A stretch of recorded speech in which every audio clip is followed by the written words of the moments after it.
it's an open question. And if we talk about food, food is a weapon of soft power. But before we dwell deeper into the world of flavor, given the recent successful push to promote Indian millets and cuisines on multilateral platforms like the G20 summit by the government, so आपको क्या लगता है कि globally इन सब से कोई shift of perspective हुआ है, पर्सपेक्टिव में कोई शिफ्ट हुआ है, या फिर लोग अभी भी वही सोचते हैं जब भी इंडियन क्यूजिन की बात करते हैं बटर चिकन एंड नान, या बस एक सोशल मीडिया हाइप चल रही है कि थोड़ा सा पर्सपेक्टिव तो शिफ्ट हुआ है in last 10 years? We'll start with you, ma'am, Sunita ma'am.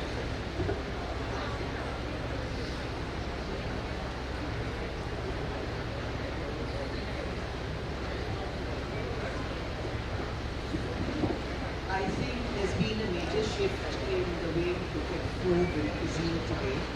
Because earlier, if you remember, if one was in South India and if you wanted North Indian food, there was only chana bhatura or at the most butter chicken for non-vegetarians. And similarly, in North, we only knew of idli and sambar and dosa. Now there's been a tectonic shift, I think, because regional cuisine is really coming into its own, and the variety of North Indian food that you get in South India and vice versa. So I actually welcome these things because undoubtedly in India every 20 miles cuisine changes, and with different madars, with different utensils that are used, and each is a huge civilizational part of our culture. Even the vessels that have taken generations come into the forms that they do. So personally, I think I welcome this major kind of emphasis that is being given on regional cuisine. And I don't know whether G20 might have added to it, but it's been happening as a slow shift throughout. So do you think social media play a role in this? Yeah, firstly, thank you for having me here. And your question had two parts. I suppose one is about the acceptance of traditional Indian superfoods like millets internationally, and also the perception of Indian cuisine as such, which is always thought of as overly spicy, overly greasy, and having a few stereotyped dishes that are popular all around the world. I think millets as such, in India the awareness is fantastic, and I can think of at least 50 startups who are doing millet-based food, snacks, desserts, and literally everything going millet-based, ready to cook, ready to eat, etc. Right? But abroad, I don't think even G20 has had that much of an impact. Of course, it's just my perception, and I could be wrong. But internationally, people still have quinoa, they use rice. But I don't think millets as such, I don't know if it's to do with the availability or the acceptance of millet as such in international circles. I'm sure Romi maybe, she lives in the UK and she can give you a better idea of that. But the second part of Indian food being very stereotyped as greasy and spicy, I think that is definitely being changed, be it Australia, be it US, be it UK, because there are more chefs of Indian origin who are bringing more varieties of Indian food which are not exactly in these boxes. So they realize that Indian food has much more to offer, and there is no term as Indian food, because like ma'am said, every 50 to 100 kilometers it's an entirely different cuisine. So how right is it to bucket everything as Indian food? That term itself shouldn't exist, because we have so much diversity in what is Indian cuisine that it's tough to label it or put it in one bucket. But yeah, social media definitely has a huge impact in terms of within India, people are now usually the accounts on Instagram which are only focusing on millet recipes, and they have a massive following. So I think definitely the thing that millet need not be this boring thing or only making ragi roti or jawar roti. You can literally make any dish using millet, or millet can be the substitute grain for anything to create, right from salads to pasta to everything else, that of course in India that is really growing and it's good. But also a small point I need to make here as someone who's a doctor and a nutrition expert, there's no such one food as a superfood. You know, just saying it's a millet-based snack doesn't make it any healthier if you're eating too much of it or if the rest of your diet is not right. So just let's not look at it with rose-tinted glasses also. Your overall lifestyle has to be good, and just by eating millets, your whole diet is not going to become healthy. Okay, thank you so much, ma'am. And Romy, over to you. See, I mean, I have to agree with the millets because in UK, ancient millets, a chef like me are promoting quite a lot. But I think Indian food abroad, it has changed a lot because pehle to tha ki 10 pints of lager and a curry. So that was very much Bangladeshi restaurants to, kept the names in Indian heritage. But now chefs like Atul and Vineet Bhatia was the first chef who got Michelin long time ago. So they kind of literally changed the concept of Indian cuisine that we can have Michelin, And then obviously Dishoom, I don't know if you've traveled to UK, Dishoom completely changed the ethos of regional food in UK. So we have a lot of fantastic restaurants that are doing regional food. Like Nandita said, Indian food is not just Indian. Indian food is regional, diverse, we speak different languages, we look different, we have different rituals. And so I think, like when I opened my restaurant, I was the first Indian female chef to open and run a restaurant. So there were a lot of women working in the industry, but they never opened a restaurant. But at the same time, I think also Michelin was very much, loved what I was doing. So they did put me, they wanted me to have Michelin. I kind of closed my restaurant. I think learning from different chefs like Atul really helped me. Cyrus Todiwala, we have Vivek Singh. There are a lot of amazing male chefs doing fantastic stuff. But now, a lot of women have come. So Indian food is changing a lot in UK. There is so much to still go. As a writer, I travel all these parts in India and then write about it in that book. But Indian food in America, again, is very different. The standards where Vikas Khanna, Manish Chauhan, they're changing those. That Indian food can be really amazing. And I love butter chicken, don't get me wrong. We used to sell 10 kilos of butter chicken and dal makhani every day. That has a place, but Indian food is much more than butter chicken, There is so much more. So in America things are changing, here things are changing as well because people are understanding and valuing that Indian food has so much goodness. We have the best millets, spices, herbs. Our food is ancient, it's not just come now. So I think in UK and abroad things are changing, but it's going to still take time. And we also have best cuisine actually. And too many actually, not just one cuisine we have. And thank you so much, ma'am. Over to Mitesh. You mentioned about Indian cuisine, you mentioned about millet, which I'm assuming not many would know. Generation like me or your generation would definitely know that. This generation is more interested towards pizza, pizzas, burger. If I may tell you कि तुम्हारा lunch में आज pizza છે, તમને ભાવશે? કટા લોકોને pizza ભાવે છે. અને તમને દાળ ચાવલ આપું તો કટા લોકોને ભાવશે. Oh, that's a good audience. That's a good audience. But Nandita, my question to you is, your book, The Great Indian Thali, discusses India's chaotic beauty, like your other works. It speaks about, mindful eating and balanced nutrition. As Gen Z or as Gen Z Alpha, where normally would pick up pizza, not this audience, but normally they would pick up pizza over preparation of dal chawal anyway. How can one inculcate balanced nutrition in their life? As a mom to a 16-year-old, I am constantly, thinking about this. See, there's a couple of things I would like to address on this matter. Is that there is no food that is inherently good or inherently bad.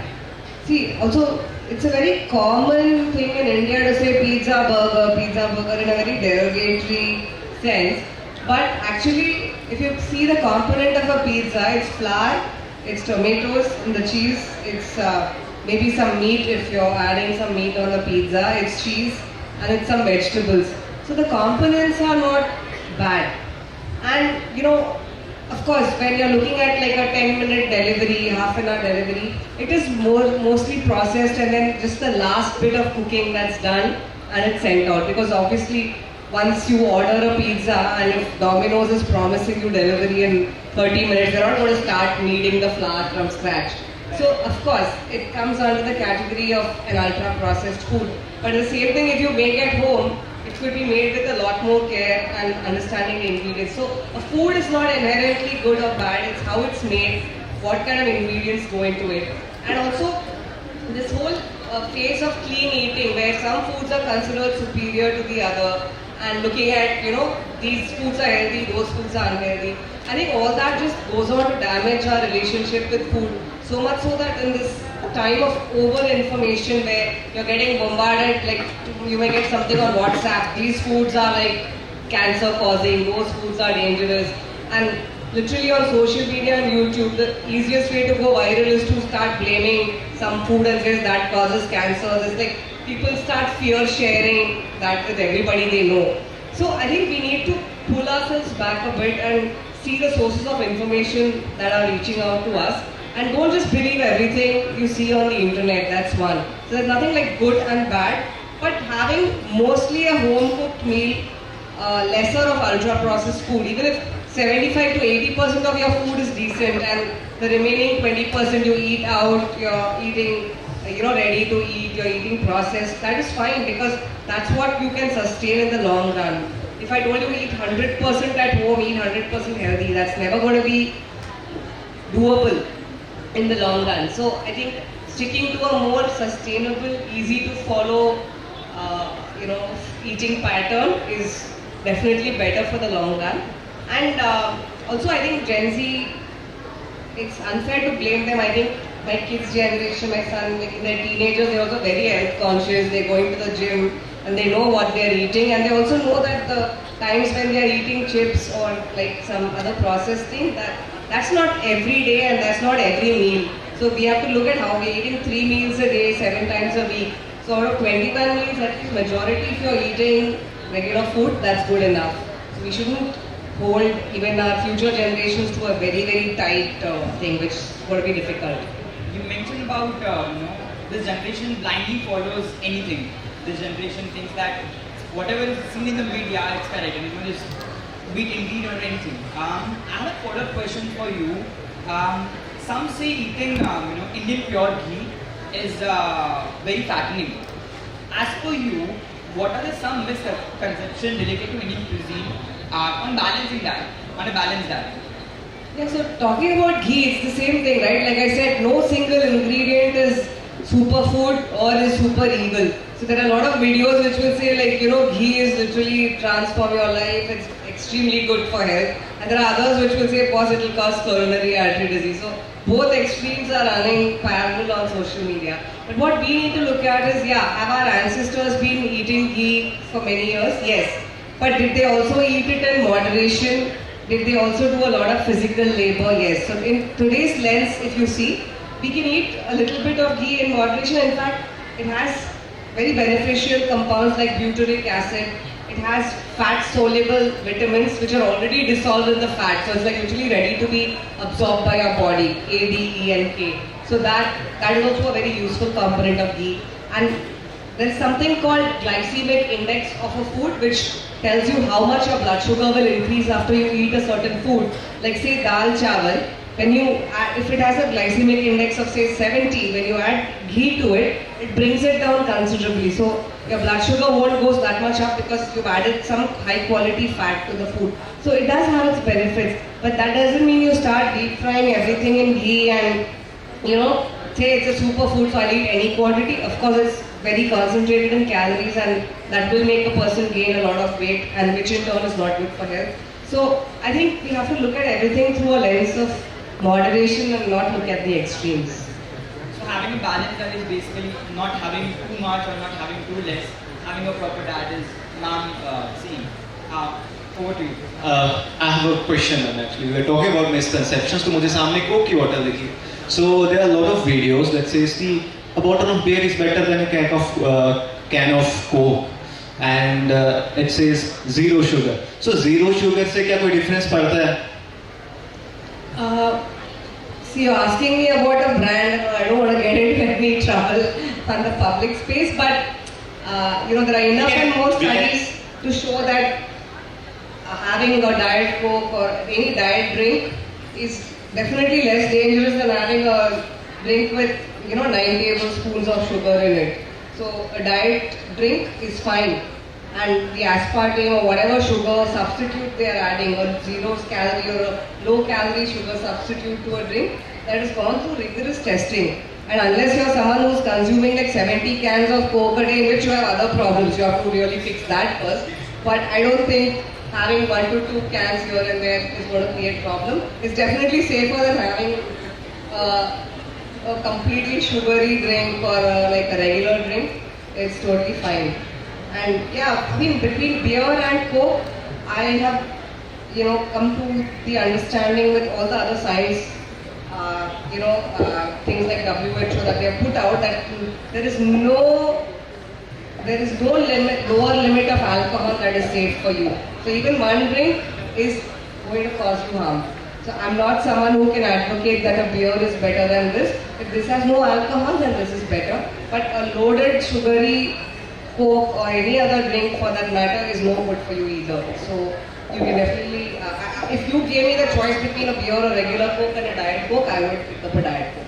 Let me put it very simply. Thank you so much, ma'am. And moving on to Sunita, ma'am.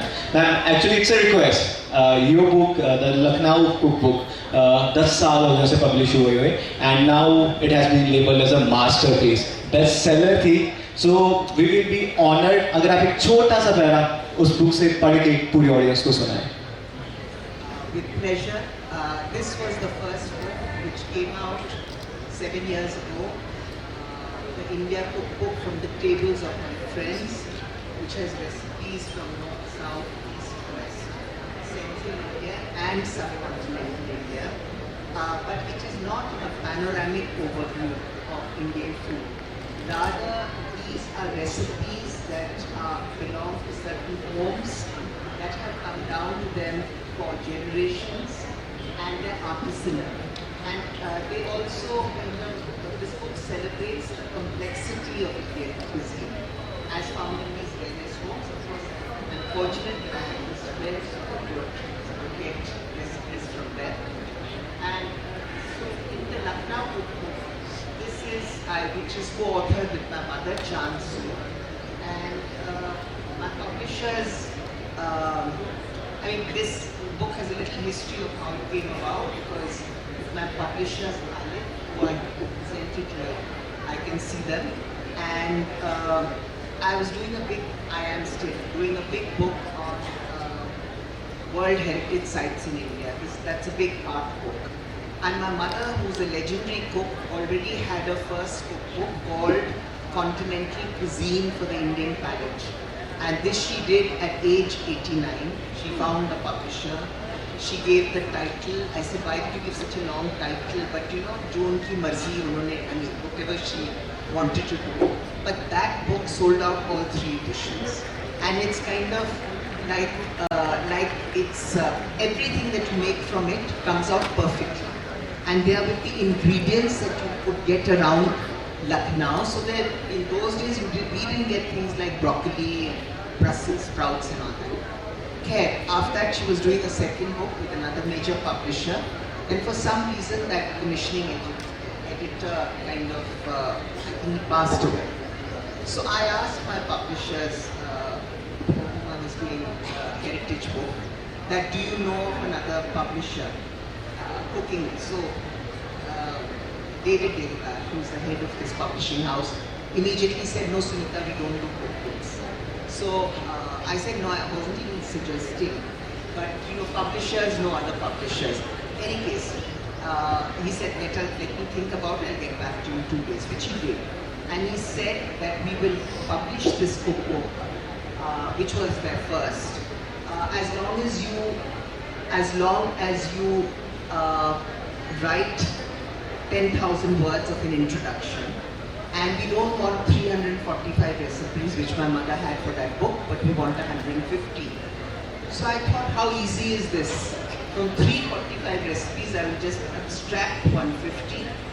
The recipes will be there. And I studied literature and then by accident became a designer, but that was in 1971. So I have an incomplete PhD on Christopher Marlowe, but that's another story.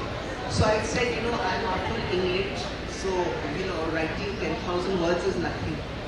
It became the most difficult thing that I did. I worked on it for 12 hours every single day, including Sundays, because in the midst of it, my mother produced, without exaggeration, 1,000 recipes. And then she wanted to change everything. In any case, this book got printed, and I'm so happy for my mother. It was sold out within 3 weeks. It is now being declared a classic. And Because that's a huge round of applause, everyone. it continues to sell. And this is a small book, as I told you. Chalte chalte jisko kehte hain North India. Yeah, so I'll read out a very short thing from the note of the book because my parents, because the introduction to my parents' story is called Watan Lost and Watan Found. Watan is an Urdu word which means home. And my parents come from undivided India. I mean, they were my father from Lahore, my mother from Balochistan. I was also born in Lahore, and my mother's original family came from Multan. So, and so it's a combination of all these things. So, ours are anybody who's gone through partition, and there are so many, I'm sure, even in the audience, ours are very fractured histories. So, for whatever reason, my father decided to come and settle in Lucknow because he thought that after Lahore it was a bastion of grace and charm.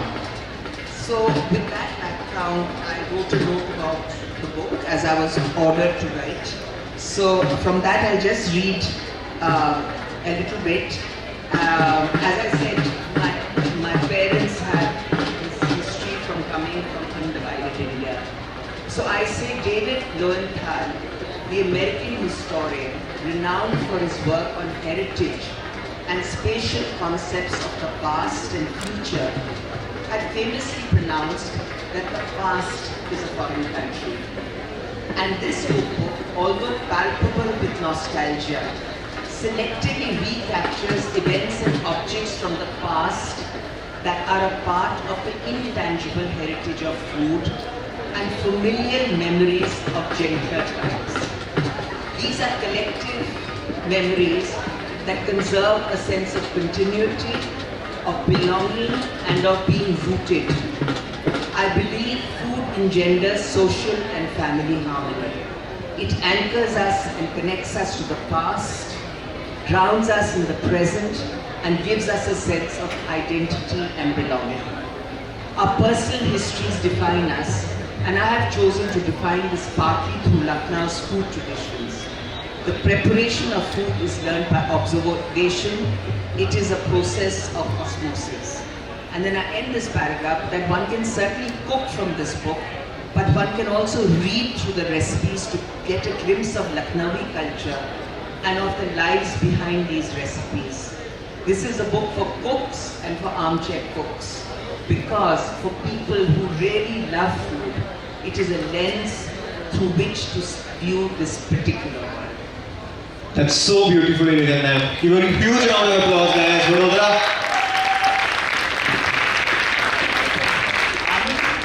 Before I ask my next question, I would like to know from the audience. When I say comfort food, what is the first thing that comes to your mind? Anyone? Dal. Okay. Anyone else? Okay. Okay. When I say comfort food, when you ask me comfort food to me, the first food that comes to my mind is maa ke haath ka khana, and I'm sure all of us would agree on that. So my next question to you, ma'am, your book talks about recipes that are synonym with comfort and home. Sometimes, simplicity is been mistaken by a lack of sophistication and creativity. What is your take on the battle between the Indian cuisine, new cuisine which is coming out, and the nostalgic Maa ke haath ka khana? What are your takeaways? What are your opinion on that? The battle which is going on between fusion and things like that, the nostalgic Maa ke haath ka. See, fusion, I just hate that word. I just like that word. For me, khichdi is my comfort food. That's the best. Everybody has rice and any kind of lentils at home. So for me, that's a comfort food. For me, I grew up in West Bengal, but my parents are Punjabi. So I have a combination of both cuisines. But my dad worked in a steel plant, so people came from all over India to work there. So I grew up on a cuisine and speaking different languages, Indian languages. In a really good way, because if I was born in Punjab in a village, I wouldn't have that same understanding of Indian food. So I think in UK, when I had the restaurant, it was very fine dining. So fusion is a very different word. Fine dining is like, let's say octopus was a bestseller in my restaurant. So I had to understand how I can give that octopus to the people who come through those doors. So Amritsari blend is a blend that we use in a fish tikka. So I pick that up with tamarind. It is a match made in heaven, and when you put that in and cook, it's beautiful. So as a creative, as a chef, you have to bring those flavors out. But home cooking, Indian home cooking is at best because you can cook anything. Curry chawal, curry, let's say curry. Different states will make in a different way. I know Punjabi curry is delicious, but I think Sindhi curry is the best for me. So there are different ways of doing it. So I think comfort Indian food, I think every Indian household cooks so differently. And also, it's something that when I went to UK at the age of 22, we didn't have social media. I didn't, calling my parents and asking them for recipes was like phoning, was very, very hard. So I think for me, comfort food had always lived with me. That really, I missed home when I was 22. I missed home. I'm 52 now, so I've been there for a long time. So I think for me, comfort food was something that I lived on. Like cheese toast. लेकिन उसमें chilies डाल के cheese toast बना दो. So it's a different way of doing it. For me, comfort food is more important for me, but sharing that in restaurants is completely different. Understood. So moving on. Thank you, ma'am. Next one question is to Nandita, ma'am. Ma'am, अगर हम बात करें थालीस की, and I can't say these words in English, तो मैं हिंदी में आ रहा हूँ. अगर हम बात करें थाली की, थाली में बहुत सारी चीज़ें होती हैं खाने वाली. बड़े अच्छे तरीके से हमारे कल्चर को दिखाती है. कोई भी त्योहार होता है, थाली में अलग अलग प्रकार की डिशेज आती हैं, जिसके बाद सेलिब्रेशन होती है. So it kind of portrays celebration and culture of our country. What aspect of Indian thali do you think one can take and apply in real life as well?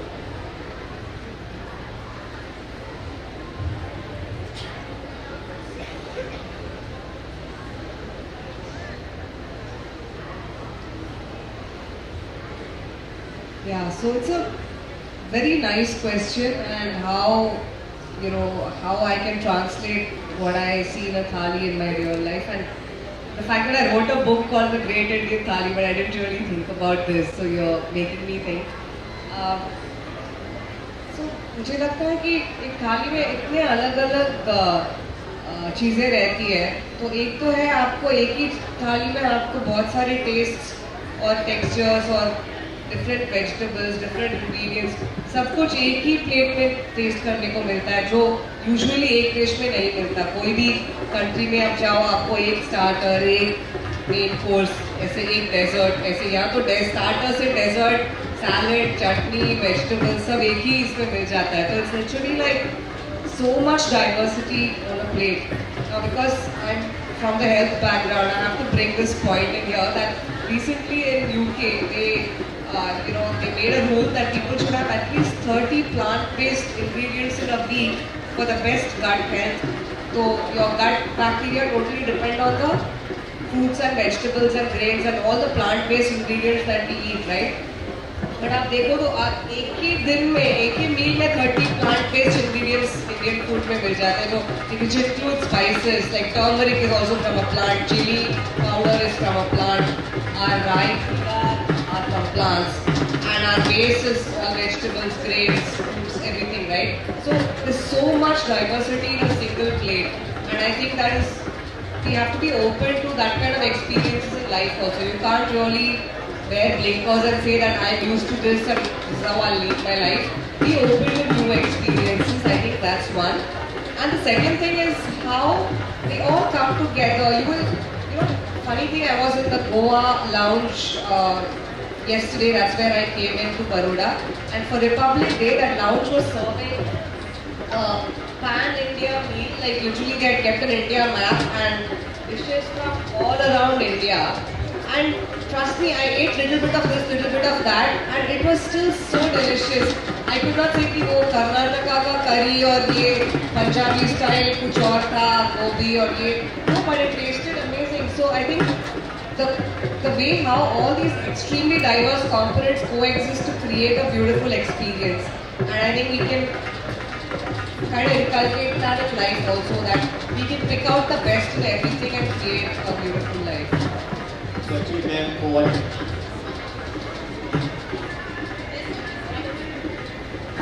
so अगर हम बात करें जिंदगी की विभिन्न प्रकार के लोग होते हैं, there is a everyone has their own persona. Some are quirky, some are funny, some are very quiet, but these people make our life wonderful. And कुछ ऐसे होता है थाली में भी. And over to you.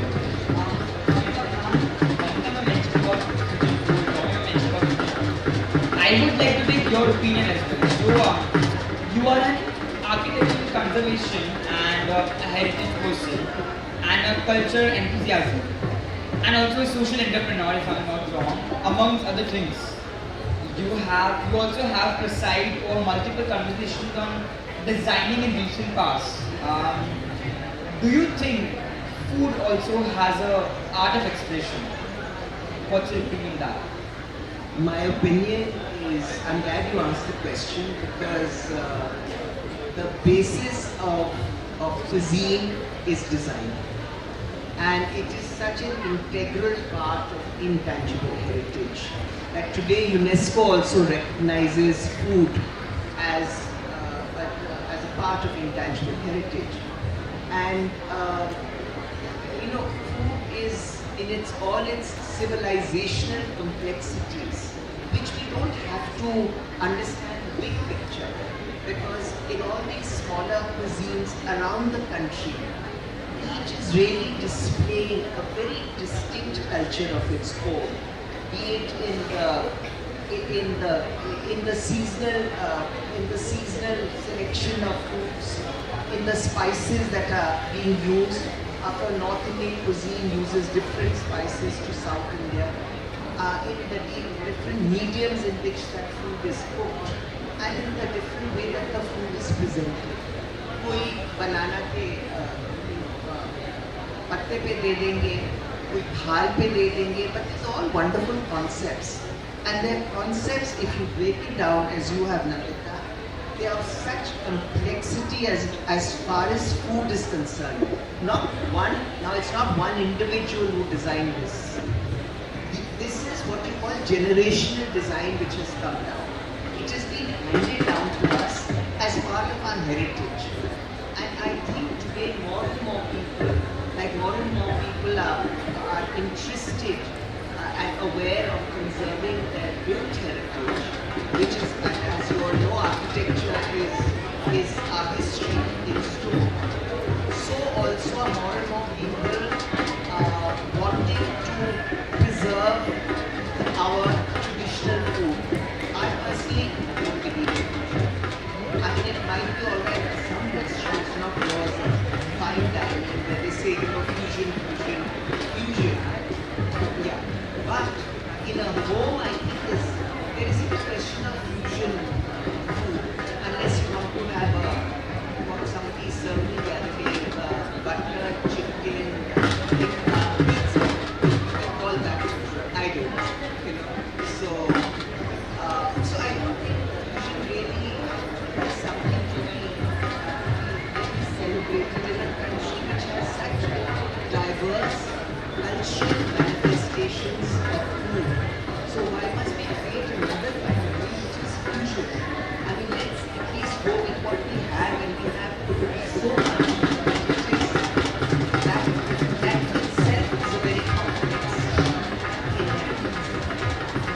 you mentioned about food, you mentioned about cultural heritage. And I'm sure you won't disagree with me because the number of conversations we have about authenticity of the food. Now, losing it somewhere, we have lost that as India because the curries which our grandparents used to make 10 years from now, there is no now fusion kitchen. People might not have the same taste, or people might not have that same authenticity. You know, I'm so delighted that I have over 200 contributors in this book, and each one has given authentic family recipes from their own homes. So if it is Parsi cooking, say Firoza Godrej from Bombay, if it is from South India and Avakai biryani from Prita Reddy in Chennai, whether it's a Shabana Azmi doing Hyderabadi biryani. So these are all authentic recipes, tried, tested, used in homes for decades. And that is, I think, the USP of this particular book. I repeat, it is not, it's not a panoramic overview of Indian cuisine. It cannot be. It requires many volumes to do that. But this is a sampling from different regions in India. Thank you so much for touching upon that and giving us a new perspective, ma'am. Over to you. So I have next question for Romi ma'am. Ma'am, you represent Indian cuisine on a global platform. Here it was written fusion food. I won't use that term now. But as you told earlier that you have to be creative. So how did you get into that zone and maintain, the essence of Indian cuisine? See, a very good question. See, the thing is, I opened a restaurant. I live in a very small village in near Bath.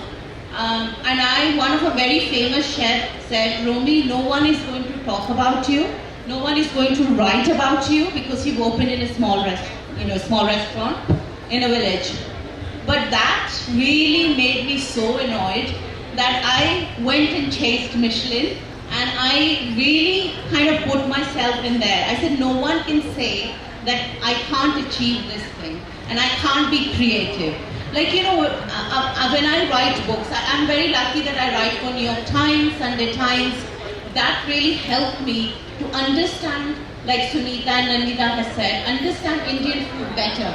Because my second book is called On the Himalayan Trail. So I had to go to Himalayas so many times to understand people, their food, their culture, the way they cook. So I went to Kashmir about 4 times before I could write. Went to Ladakh. In Ladakh, I didn't know we make our own pasta. There are so many different ways that they do fermenting. Fermenting is huge in India now, but fermenting has been used in India for generations.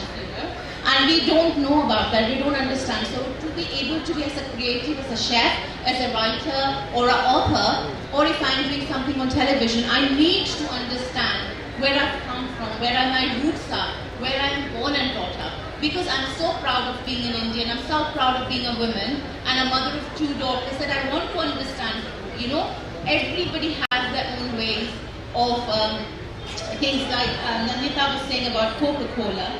I don't want to promote them, so I hate that. That is my understanding. For me, we have wonderful sharbats in India. We like amla, my God, we have millets. We don't actually enrich those wonderful indigenous food of India. We go for something that is very accessible and that is very there for you. So I think for me as a chef, I'm always very creative and I love learning. I've come here, I came yesterday and I went for thali. And thali is so wonderful, like you've written. I wanted to eat the thali from Gujarat. I was a little bit, I didn't enjoy. So if anybody of you here know a very good place for me to eat tonight, a thali, please let me know. Authentic one. Yeah. કોઈ આજે suggestion છે કે સારી restaurant ગુજરાતમાં વડોદરામાં તો આપજો. Sunita ma'am wants to add. I just want to add, like you said, Romi, and rightly so, that fermenting has been going on for generations. So also has slow cooking. It's just because you know, it got picked up by French cuisine and now it's spread through Europe, slow cooking, etc. But to give you a very small example of the city where I was brought up in Lucknow, we've had slow cooking there for 200 years at least, started by the fourth Nawab of Awadh, Asaf ud Daula, who had moved the capital from Faizabad to Lucknow. And then there was a terrible famine in Lucknow, and as a people's project, he started building a very famous landmark in Lucknow for those who have been, called the Bada Imam Bada, and the mosque next to it. So Raat ko these big bags would be filled with chawal and vegetables and spices and meat and everything, and then sealed with atta, and then it used to slowly cook throughout. That is the genesis of slow cooking in India. So actually we've had it all, and as like Romi said, why do we need coke? मुझे तो सख्त नफरत है coke से, frankly. I mean, why can't we have aam ka panna if it's hot like this? Why can't we have aam ka panna which has these wonderful spices? If you have aam ka panna, you'll never get heat stroke. Why can't we have a simple shikanjvi, a nimbu pani? So that's my take on, you know, fermenting and slow food. So we have so much, you know, pickles. We have generations of people doing those things. And now, like you said, all these macho chefs in UK, they say that open fire simply that we have been doing in India for generations. This is not you've discovered. We are doing this. So they look at me. I'm like, you can't take the credit. So I think, yeah. So please tell me about thali today, okay, guys? By the end of the day, we shall let you know before you leave here. Like, authentic one actually, that's the thing. Also speaking of Gujarati food, firstly I love Gujarati food because I really think it is the novel cuisine of India, you know, in many respects. And I leave you to decipher that after you've had your meal. Okay, you know, many students in the audience, we have this been discussion in various conferences which we go to, which Ayman does, you know, various literature festivals which we do across the city. There is this one question always, you know, we ask the author, that many students in the audience, you know, today might look cooking as a hobby and you know, not as a career. It can be due to, you know, peer pressure, it can be due to you know, the particular reason, whatever they have.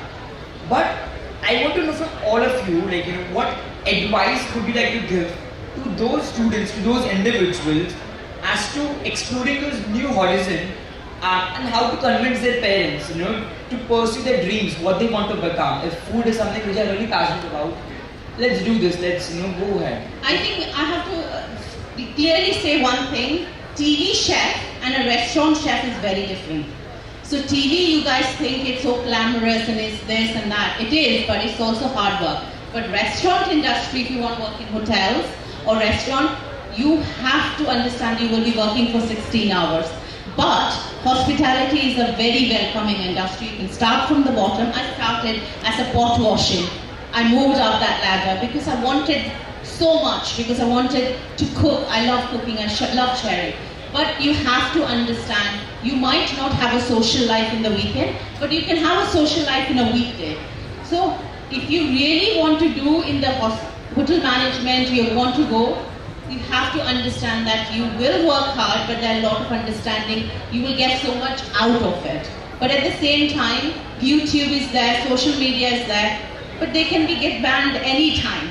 But if you go to hotel management or if you're working as a chef anywhere, that stability, that understanding of any kind of food is not going to go away because you will always have a job.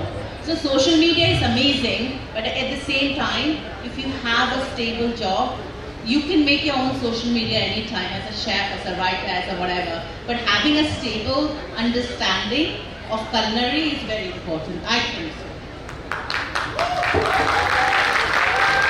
I feel as someone who didn't know to cook until I was 27 or 28, I only knew to make tea. And you know, now at 48 I've written 4 cookbooks. So I think there is a lot of hope, and you can always start. There's no age. You know, some kids start early. They like cooking, and me having studied medicine, etc. I didn't have any time to even hang around the kitchen. So I learned late, and I found it to be a passion, and I really pursued it. That's one thing. So there's no age to start loving cooking and learning the process and getting on that journey. And secondly, with AI, like ChatGPT can give you the recipe, but you need a actual human to taste it, balance the flavors, and even with cooking robots, they can just make it exactly the way it is. But sometimes water changes the taste of food, salt changes the taste of food. So you need a actual human with good taste buds to taste it and see how to adjust this and how to make this into a really tasty dish. So AI can never take that away. I have so many of my recipes stolen by the ChatGPT. So if you put my name, and they've not asked me, and they have my recipes, but they won't be able to cook like me. That's true, that's true. So I firmly believe that really one should pursue one's passion. One can learn anything, anytime. One is never too old. I think I'm a perennial student, and I'm 78 years old, and I have been working for 54 years. But I think one needs to, if whatever the discipline you want to pursue, you must somewhere try and judge within yourself. Like for instance, if you want to become an architect or a designer, do you really have that capacity of being able to visualize the end product in your mind's eye? The similar case is with food, that when you're adding certain masalas, the ingredients, and then you're adding masalas and what you're cooking in, can you step by step actually in your mind's eye see the color change, see the aroma of what that food is? I think those things. Because if you don't have that sort of passion, at best you will be a good draftsperson and not an architect. And at best you might work as a secondary cook in somebody's restaurant.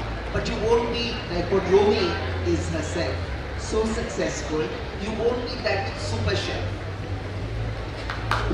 And with that, I'm sure we all have got a new perspective. And to all the parents, to all the teachers, and I'm sure you would agree with all of these people who have said this. So let them choose their career, let them go ahead with whatever they like, be it cooking, be it culinary, or any other industry they belong to. My question, Nandita ma'am, you mentioned about this young generation and the current shift which is going on. At the organization, IIMUN, we make it a practice to only serve Indian vegetarian food to the students participating in our conference, be it Uruguay or Japan. But there's in this generation currently, in this era we live in, there is a current shift from vegetarian to veganism. What are your views and what are your thoughts about it? Food is hugely personal and it's a matter of personal choice. So I think if someone truly believes in in the principle that veganism is cruelty free, it's better for the environment and etc. and they want to really be a vegan, then it's good. It's a good thing to follow. But also nutritionally one has to be careful because by eliminating a lot of foods, you need to make sure that you're getting your protein from different sources, you're getting your other vitamins from other sources. So that's always the thing to look at. Because a lot of people who just overnight turn vegan and don't look at all this, they could end up with a lot of deficiencies and stuff like that. So that's one thing. And I personally would not force my food choices on anybody else. I am like a vegetarian and it doesn't mean, I don't know to cook meat, but that doesn't mean that I will restrict other people from eating that. So that's just my philosophy. But yeah, definitely vegetarian and vegan food, it is definitely better for the environment and having a lower carbon footprint, lesser water required, lesser land required for that. And at least I think people who eat a very, very meat-heavy diet, it's nice for them to include a few vegetarian or plant-based meals, you know, in their diet, so that somewhere they're reducing their carbon footprint. And with that, I'm sure any YouTube channel, any ChatGPT you open right now, you won't get such life advice, guys. Like it's amazing. Over to you. So next question for Sunita ma'am. If we talk about, and there's a slogan given by Honorable Prime Minister Narendra Modi ji, Vishwaguru. So Indian culture and Indianness with a global mindset. That's what we are going to do. So if I ask you that when someone speaks about Indian culture, especially Indian food, what's the first thing that comes into your mind? The first thing that comes to my mind is, and it is, this concept has existed for centuries. But the first thing that comes to my mind is that Indian cuisine is a very vast subject, because cuisine is also a religion in India, and it differs from, and it is, cuisine is a very complex subject in India, so we should never minimize that. You can't abstract from it and make it absolutely make a simple statement about it. I'm not saying you may not simplify the recipes of a certain region. So we come from a great, Indian cuisine, there is plurality in it, there is complexity in it, and we have had that for generations. I don't think we need to attribute it to anybody now and the present or something, because that I feel personally certainly not the case, because otherwise then you would insult the cuisine that has existed for centuries in this country. That's a wonderful answer, ma'am. And my next question is for you, Rovi ma'am. अगर हम आज के time की बात करें, then everything has to be fit into a genre called cool. अगर चीज़ cool नहीं है, then people won't follow it. It's a pop culture. So let's take, like for instance, being vegan. Your first book talked about being vegan, and the latest book talks about how dishes you grew up eating were majorly vegan. So how should teachers promote Indianness in the classroom?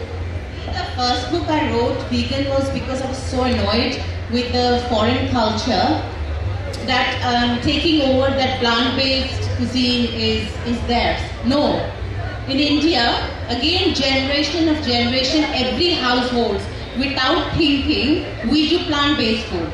We don't even, like, if you're vegetarian or a meat eater, we have vegetables, sabji, then dal, pickle, rice, roti, they're all plant-based.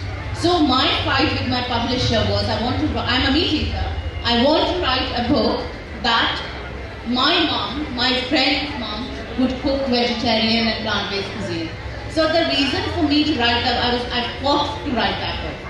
So Punjabis at home naturally eat plant-based food or vegetarian food, because we eat a lot of yogurt and paneer and things like that. But if you go to different states, you will see naturally we are eating. So for me to write this is my new book, Rovi Girls India, Recipes from Home, is all about the recipes that I was born and brought up in West Bengal and to a Punjabi family. A lot of, like Sunita, I have recipes from different chefs that I grew up with, or my friends I grew up with. So a lot of recipes are like that, but also recipes from my mom, who's sadly no more. And my dad is a very good cook. So and going on a train journeys, I don't know if the generation will understand what train journeys were, because train journeys were memorable train journeys. So there is a lot of essays in these, but also cricket. When I was growing up, cricket was, now as well, but cricket was something very different. I grew up in a town there are a lot of Anglo-Indians. So cricket was all about sandwiches. So after half time we will have sandwiches. And so Maggie came in 1980s. So understanding all that different little things that I've written in this book is all about my heritage, my roots. Sunita wants to write something. I was just smiling because what Rovi said about tree train journeys. I mean, they used to be anticipated. Yeah. What would come out of the tiffin carrier? Yes. You know, and also car journeys, because you know there was no question of flying in my childhood. So I mean, they were highly anticipated meals. Picnics, you know, the trains were like, and then sharing that food with someone who's sitting. You guys won't understand. You're too young. From veganism to vegetarian, from train journey to flight, I guess we are changing the culture of food now, and I'm sure every one of you would have been come with a perspective that the conversation might be related to chole bhature, the conversation might have been related to dhokla or something like that. But out here, it is much more than that. It's not only limited to kitchens, but it's also limited. It's just broadened our horizon to opening up a business or getting a new perspective overall. Because we are with Gen Z, I had to do this. We have a small rapid fire for you. Although we don't have a hamper here, but whatever comes to your mind first, you need to answer that. Yeah, we'll start with Mohit. So, let's start with you, ma'am. Home. Home is now England. Okay, ma'am, home. Comfort. Sunita, ma'am, home. It's something that protects one. Okay. Favorite cuisine? I think it has to be, sorry to be so prejudiced, I think it has to be Lucknowi khana. I love to say Tamil. I have to say Punjabi and Bengali. We have our India covered here. This is what India is. Flavor. Balance. Lens. Salty. Salty. Ma'am, flavor. I think flavor must go with something that also looks delectable. Okay. Favorite dish. I think a form of khichdi which is called khichda, which in Lucknow is made during Muharram. It's so delicious. And having said that, not that every region in India does not have its own version of khichdi. I think it's too difficult to name one dish, but a dish I really like is avial, which is made in both Tamil Nadu and Kerala. Coconut, vegetables, and it's all like goat type, which are otherwise boring, but they all come together to make this really nice. We love it too. Yeah. Rumi, ma'am, favorite I have dish. so many like Nandita, but my recent one has to be the trout in Kashmir, where they deep fry this trout, and it's amazing. Dish. When I say youth, what is the first thought that comes to your mind? Youth. I think youth, they're the hope of India. Love you. I'd say energy. Energy, guys. For me, it's diversity in the youth. Look at the university, you must have students from all over India coming here. So I think diversity, yeah. Just like the organization, where we do conferences, from the conferences which do across 220 cities, 35 countries, and just like university as well. When I say India, what is the first one that comes to your mind? Yeah, it's about cricket. Definitely diversity. India is my love.